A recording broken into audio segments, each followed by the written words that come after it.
now. UConn women's basketball, hockey, and football. Hi, guys. Hey, Bob. Maya Quite the Moore. riff you got going on there, Ben. Nice job. Maya Moore officially announced her retirement the other day, and nobody better than someone who watched every one of her college games. I mean, she won 4 straight championships in high school. She won a couple of national championships in college. 150 and 4 in college. Oh, she's unbelievable. Unbelievable college career. But let's just talk about her on a game-to-game, day-to-day basis. Diana Taurasi, to me, stands out, one of the most intense players I've ever watched. Maya Moore is right there. I almost think Maya, I don't want to say anything bad about Diana Taurasi, but I would say Maya Moore is a better shooter than Diana to some extent. But, I mean, both of their games were amazing. Two of the greatest players to ever play in a UConn uniform. Describe her from the first time you saw her to when she went in the WNBA. Well, when I saw her on campus for the first time, actually, let's go a year back before that. I was at Media Day 2006. The media's around Gino, talking actually about Elena Deladon's recruiting process because she had not decided yet where she was going to go. And this was maybe a week or two after Maya committed to UConn. And Gino says, I don't want to talk about Elena. Can't wait for Maya Moore. Wait till you guys see Maya Moore. Wait till you see her. And I had never seen her before until she got here. She was from a physical standpoint, a strength standpoint, the most physical specimen of a UConn women's basketball player that I had ever seen. She had guns. She had solidly built thighs. She went through a really good weight training program in high school. Was really taught well. And what you saw from day one when she got there till the day she played her last game in the Final Four in Indy in 2011 against Notre Dame, relentlessness. Her work ethic, she outworked you in everything. On the court, off the court, she got after it. I mean, she was a fantastic scorer. She scored over 3,000 points in her UConn career. Far and away the all-time leading scorer, and a record that will probably never get broken because of the fact that her senior year, she basically put the team on her back because all the great players had graduated by then. And they went 78-0 in 2 years, won 2 national championships. But just the way she got after it on both ends. That's crazy, man. And even if, she didn't have a full grasp of the offense, she was such a dynamic player that she could make a mistake and the defender would chase her, and it would lead to an easy basket for a teammate. A great example of that would be Notre Dame in 2011, her senior year in South Bend. UConn won a game in overtime, or late in regulation, because Maya ran the wrong pattern off a timeout. 2 Notre Dame players chased her, and Bria Hartley found Kelly Ferris wide open for a layup to put them up for good. But it doesn't matter. On both ends of the floor, Maya just got after it. She worked so hard, had a great shooting touch, as you mentioned, Rob. She could elevate. Never saw her dunk the ball. And one time in her freshman year, she tried, kind of was indecision. Gino just said, hey, put the ball through the hoop. I don't care how, just put it through. If you're going to try to dunk it, dunk it. But if not, make sure you get a layup and make it. And she never had that issue again. She had a beautiful finger roll to the bucket. But the 2 plays that stand out for me, and I mentioned this on Twitter earlier this week, the day she retired. Freshman year at DePaul, UConn came back from double digits down to beat DePaul. Renee Montgomery missed 2 out of 3 on a 3-point attempt. She was fouled and missed 2 out of 3. The third was a rebound. DePaul coming down the floor. I still see it to this day. Missy Misadero, who was the point guard for DePaul, coming down, had no idea that Maya's running like a bat out of you-know-what to run her down, tips the ball from behind, grabs the ball, calls timeout with 6 seconds to go. UConn wins on Keisha Swanier's mad dash at the end. And then the other one was the start of her junior year. They were in San Antonio at the Spurs Arena, promoting the fact that the Final Four was there that year. They played Texas. There was a turnover down in the UConn end. Kid thinks she's got an easy layup. Maya comes flying out of nowhere, whacks the ball away. That was Maya. It didn't matter what the score was. She got after it for 40 minutes, and she was a problem for everybody. And off the floor, maybe the most eloquent speaker of any UConn player that I've ever talked to. Very thought-out answers, very well-spoken. Her mom did a great job raising that young lady, and her grandparents did a fantastic job raising Maya. And it's no surprise what she's done off the court. But 4.0 student. Yeah. I mean, she's unbelievable. And everything that she's done after, she's in the prime of her career. She goes away from the game to help a young man get out of prison who was wrongfully put in there, and she ends up marrying the guy, and they have a little guy now, which I'm happy for Maya and her family. But, letter of that's intent. Maya. We just send it that way, by the way. Send that letter of intent now. Yeah, that's Maya. That's Maya. And good. and I didn't even think about this, but Paige Beckers obviously spent a lot of time watching Maya when Maya played for the Minnesota Lynx. Right. I mean, anywhere Maya went, whether it's the WNBA, the Olympic team, China, Europe, wherever she played, all she did was win. I loved your post-game interview with Coach Daly after, I think, wasn't Seton Hall a couple of days ago. She really put into pretty good words about Maya. One of the things that sticks out that she never lost a sprint in practice. Nope. That's crazy. Just you said it's no surprise what she's doing off the court, but what she did has to be the most shocking thing any top-level athlete has ever done. Even more so than Michael Jordan walking away from the Chicago Bulls after the three-peat, going to play baseball with old Dibs and Birmingham Barons. Like, he stays in sports and then he comes back for a three-peat. For Maya, at the top of her game, man, she was the best in basketball. Minnesota Lynx just won a WNBA Finals. And she says, I'm going to take a break. Now, this break has lasted, 4 or 5 years now, right. And she's finally said, I'm done with basketball.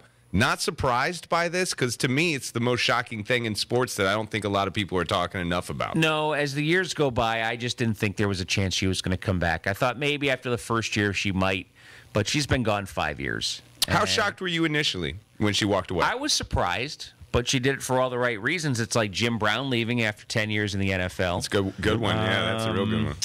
Sandy Koufax, maybe for the baseball but still, comparison. those guys had their time, man. I mean, I'm saying Maya definitely has Maya all the had her accolades.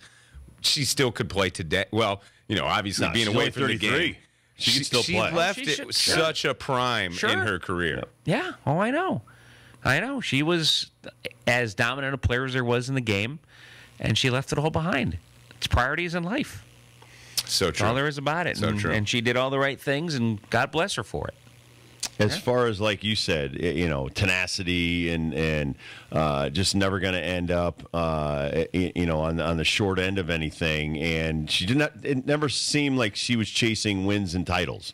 It just seemed like she's like a Michael Jordan-esque athlete or Tiger Woods, where I could beat you by 10, but I'd rather beat you by 20 or 30.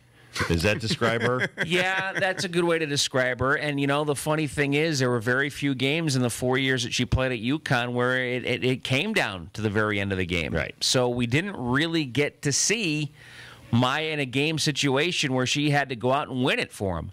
Now, the game against Notre Dame, the last game of her career, Notre Dame's team just played much better than UConn's that day, and Maya got very little help. She scored 36 because her career point total was 3,036, and her last basket in the Elite Eight was 3,000. So she scored 36, and she did everything to help get UConn back in that game, because that was the Notre Dame team that, even going into the Big East tournament, I thought they were a Final Four team, and I told Muffet that, and she was like elated, and they ended up there.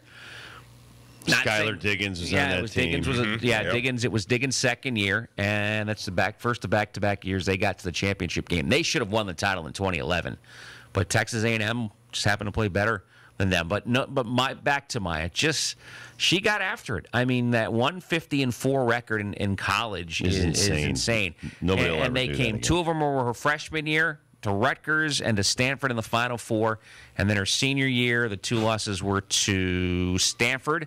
That ended the 90-game win streak, and then the loss to Notre Dame. And the loss to Stanford, even UConn had a really hard time winning out at Stanford. It just always seemed to be that way. They've only won once there in their history. And Shanae Agumake, the younger sister of Nneka, chased Maya all around the floor that day and made life miserable. Maya scored, I think, off the top of my head, over 800 points her senior year. Stephanie Dolson, Bria Hartley were freshmen. Tiffany Hayes was a marginal player in a new role, but she's had a great WNBA career. She's been in the WNBA since she's graduated. And Kelly Ferris was a freshman. And Kelly learned a lot from Maya. You could see a lot of Kelly's work ethic from Maya, getting that from Maya, hanging around her for 2 years in a UConn uniform. So, just a fantastic player.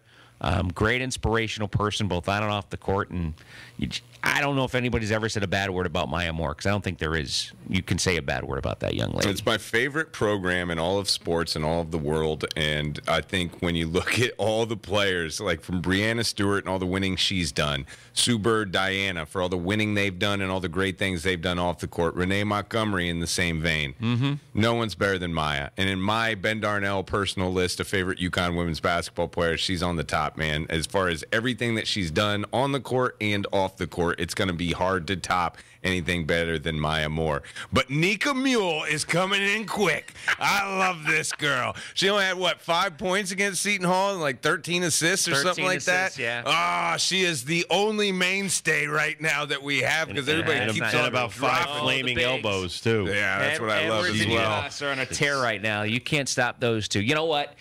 And this is a staple. UConn won the game Sunday against Georgetown, but nobody left that game with a good feeling. Right. I mean, Georgetown had a lot to do with it. Give them a ton of credit, and I think they just beat somebody rather significant in the Big East last night. I know there was one surprise in the Big East, and I think it was Georgetown. I'll get it for you. That won. But it left a very bad taste in their mouth. So what they did Tuesday night at Seton Hall was not overly surprising. Tony Bozzello, the head coach at Seton Hall, told me, hey, we want to get up in their grill, really defend a lot better than we did the first time. Well, that didn't work out very well. And Gino even thought it would be a bit of a slower pace with basically 7, but the core group of the 5 starters would be out there most of the time, but it was go, go, go right from the start. And, of course, they made 10 threes, but 7 of them came from people you wouldn't expect. I mean, Dorka hit 4. Yeah, 4 she for was 5. 4 for 5. That matches a career high for her. They got 2 from Aubrey, and heck, they got 2 from Amari DeBerry. I mean, Amari can shoot the 3, but in a normal game situation, you're not expecting those 3 to go off from the 3-point arc. And then, of course, Lou hit a couple. So, again, people step up. They just go out and win, and, we'll see just how good they are over the next couple of weeks.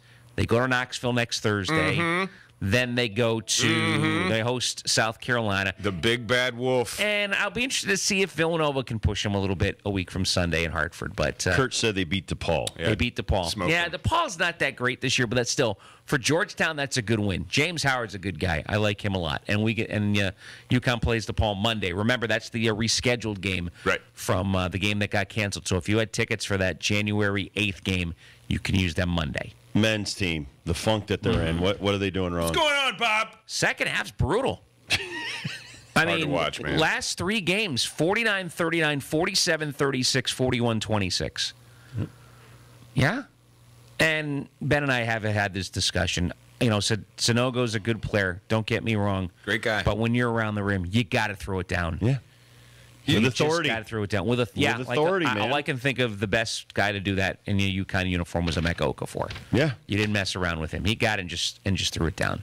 In my mind, he's got the body, but he's taller than Charles Barkley.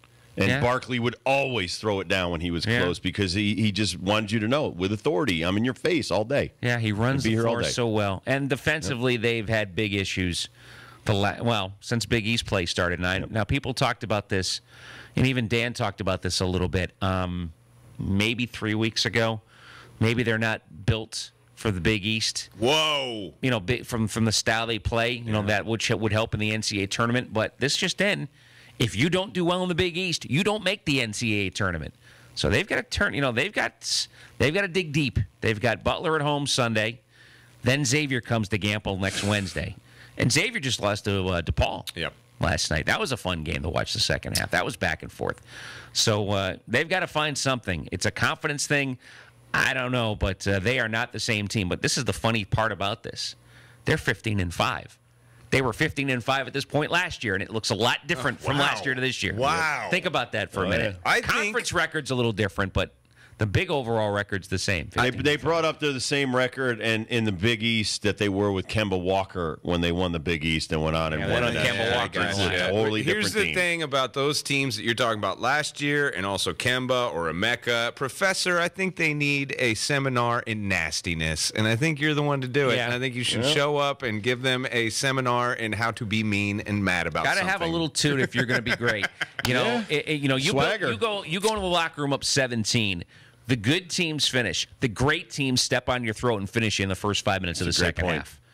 And you don't let them back unfortunately, up. you don't let a team back up. That's what the women do so well. And and that's like comparing apples and oranges. Don't get me wrong there, but it doesn't matter. You get a team in a hole, you got to bury them the first 5 minutes of the second. Before half. you run away, what did you think of the new ice form, Toscano ice form? Very, very nice. Very well done. Very intimate. Their fans are close. Yeah, their fans are right on top of you. It's a good atmosphere, and hopefully Saturday afternoon at 4:35 that the Huskies give their sold-out crowd something to cheer about against UMass. Home and home this weekend. Two teams struggling right now. We need wins. Teams in points. Huskies need wins because they're dropping fast like flies in the pairwise. Bobby J, thank you so much for coming in. Always a pleasure, gentlemen. Thank you for having me. All right, first tips.